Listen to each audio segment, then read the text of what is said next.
Hello everyone, आज मी खूप खुश आहे. तर का माझ्या नवऱ्याने लग्नानंतर फर्स्ट टाईम मला काहीतरी सरप्राईज दिलं. कारण मला खूप आवडतं सरप्राईज. त्यांना ते काही देता येत नाही आणि त्यांचं असं असतं की माझ्याकडनं तू काही असं एक्सपेक्ट पण नको करत जाऊ की मी तुला काही सरप्राईज देईल. तुला जे हवं ते तू घेऊ शकते, तुला नको मी कधी म्हणत नाही. आणि पण तुला कसं मी काही सरप्राईज दिलं ते तुला आवडणार नाही. पण फर्स्ट टाईम त्यांनी डायरेक्ट मला असं सरप्राईज दिलं की त्यांना माहिती की तेही का दिलं.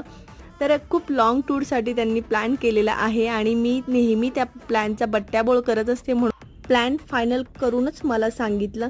तर आता इतका प्लॅन तर फायनल झालेलाच आहे. तर मग मला शॉपिंग तर करणं भागच आहे, कारण माझ्याकडे कायम कपडे नसतात आणि माझ्या किट्टूकडेही कधीच कपडे नसतात. असंच असतं ना आपल्या महिलांचं, की आपल्याकडे असून पण नसल्यासारखंच असतं. आणि त्यानंतर सर्वात शेवटी जे काही आपले फ्रीचे प्रोडक्ट असतात ते आपण यूज केल्याशिवाय थोडी ना राहणार आहे. असं कोण कोण करतं नक्कीच कमेंट करून मला सांगा. बाय बाय, भेटूया नेक्स्ट व्लॉगमध्ये.